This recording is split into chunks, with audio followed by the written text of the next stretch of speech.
There are places on this planet where even billions of dollars can't guarantee you entry. Hidden spaces where world leaders make decisions that affect your life while sipping $1,000 cocktails. Secret societies where tech moguls, royal families, and Hollywood icons gather beyond the reach of cameras and social media. Today, we're pulling back the curtain on the world's most exclusive clubs, where privilege isn't just about money. It's about power, legacy, and connections that stretch back generations. Welcome to the inner sanctum of global influence, where memberships are so exclusive that some have waiting lists spanning decades, where annual fees can exceed what most people earn in years, and where some of the most consequential handshakes in history have occurred away from public eyes. Stay with me, because by the end of this video, you'll discover not only what happens behind these closed doors, but also the one shocking truth about elite clubs that most members would never admit publicly. The definition of exclusivity. What exactly makes a club truly exclusive? Is it the astronomical membership fees? The celebrity members? The centuries of tradition? The truth is more complex.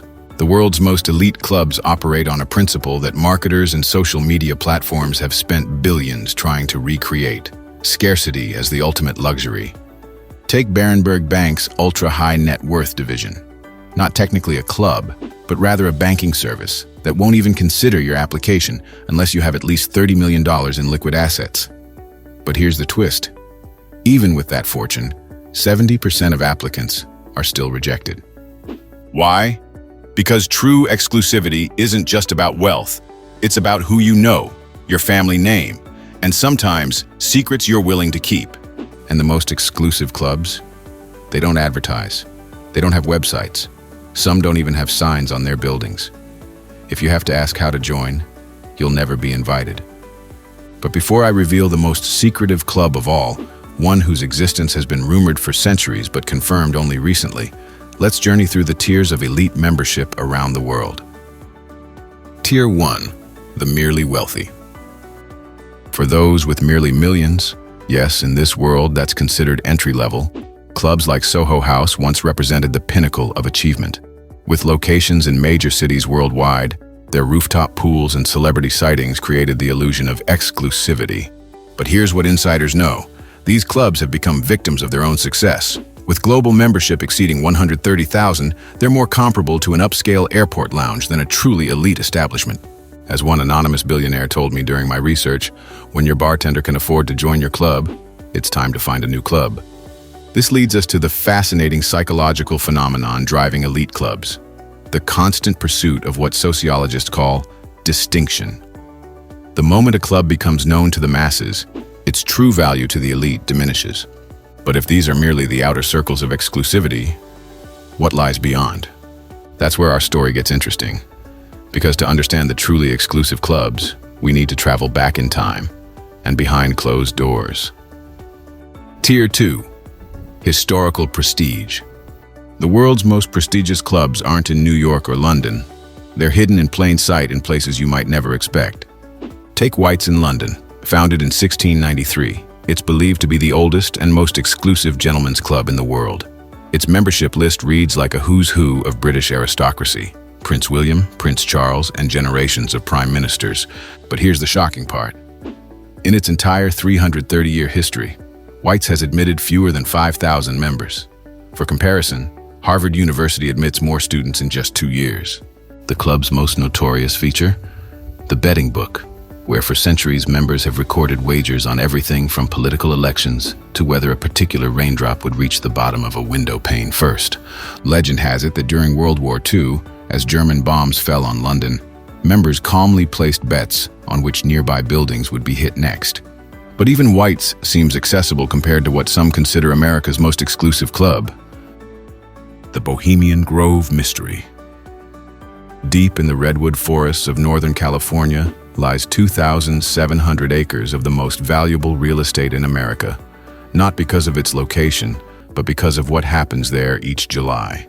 For 3 weeks, approximately 2,000 of America's most powerful men participate in what can only be described as summer camp for the elite. Presidents, Supreme Court justices, bank executives, media moguls, all gathering in complete privacy. What makes Bohemian Grove truly extraordinary isn't just its member list, it's the bizarre rituals that take place there. The most famous is the cremation of care ceremony, where members gather around a 40-foot concrete owl, watching as an effigy representing worldly cares is ceremonially burned. Former members have described it as a symbolic ritual, reminding the powerful to set aside their worldly concerns during their retreat.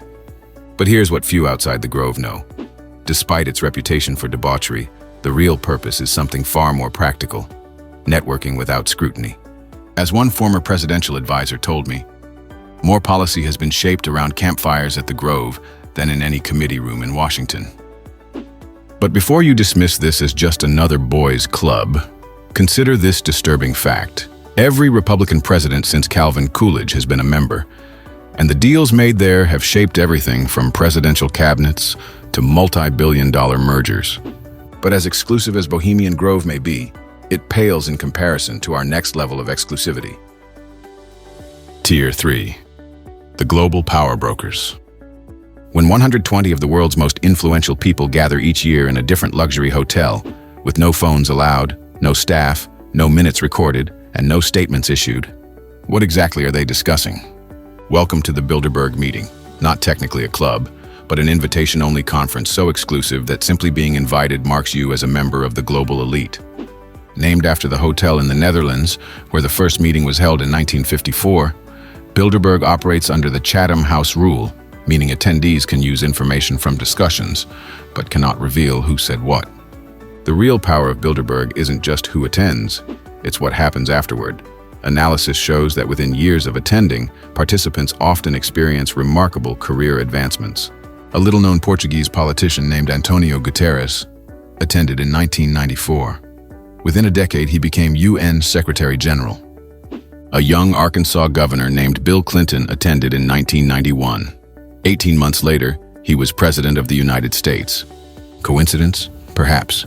But as one regular attendee confided to me, Bilderberg isn't where decisions are made, it's where consensus is formed about what decisions will be acceptable. But there's still one level beyond even Bilderberg, a club so exclusive that most members of the other clubs we've discussed would be denied entry. The ultimate inner circle. In the heart of London's financial district sits an unmarked building that houses what might be the world's most exclusive club, a group simply known as the Society. With reportedly just 26 members globally, each worth at least $1 billion, the Society has no website, no application process, and no public acknowledgement of its existence. What little we know comes from a former staff member who broke their non-disclosure agreement, claiming the Society operates as a mutual aid network for the ultra-wealthy, sharing intelligence on everything from investment opportunities to political upheavals before they become public knowledge. The most disturbing allegation? That members pool resources to acquire controlling interests in media companies not for profit, but to ensure certain stories never see the light of day. Whether the Society truly exists or is simply another elite myth is impossible to verify. But one thing is certain. At the highest levels of wealth and power, traditional clubs give way to something far more consequential: informal networks that shape our world. As one wealth manager to the ultra-rich told me, the truly powerful don't need clubs. They have family offices. The psychology of exclusivity.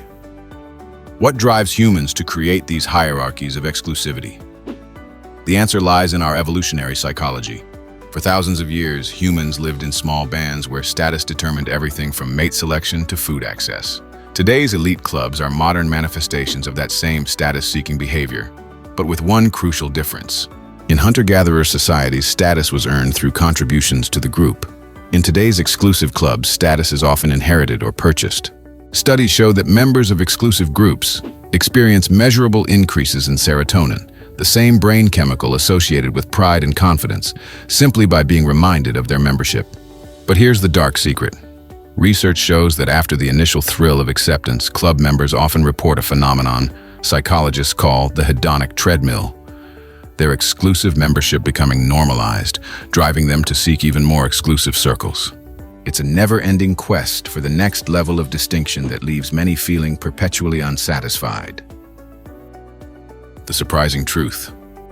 After months researching this topic, interviewing former members, and gaining unprecedented access to some of these institutions, I've discovered something unexpected, something that contradicts almost everything we believe about elite clubs.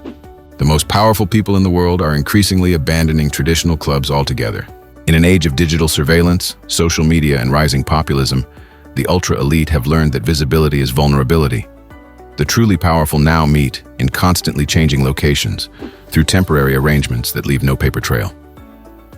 As one billionaire tech founder explained to me, the best club has no name, no address, and meets only once. What we're witnessing is the evolution of exclusivity itself, from brick-and-mortar institutions to ephemeral gatherings, from membership lists to encrypted messages, from dress codes to digital authentication, and perhaps most importantly, from overt displays of wealth to the ultimate luxury in today's world: privacy. So what does this journey through the world's most exclusive enclaves teach us? Perhaps it's this. Throughout human history, we've created systems to separate ourselves from others, whether through wealth, birth, achievement, or connection. It seems to be an inescapable human drive. But here's the final thought I want to leave you with. The truly valuable connections in life, the ones that bring meaning rather than just advantage, are rarely found behind guarded doors or on exclusive membership lists. True belonging, that feeling of being valued for who you are rather than what you represent, can't be purchased with any membership fee. So while the elite may continue building ever more exclusive circles, perhaps the real privilege is recognizing that the most important club of all requires no application: humanity itself. If you found this journey into the world of elite clubs fascinating, hit that subscribe button and notification bell. Next week, we'll be exploring something even more secretive: the private islands where the ultra-wealthy are preparing for societal collapse. This is the Billionaire Insider, asking the questions others won't. Thanks for watching.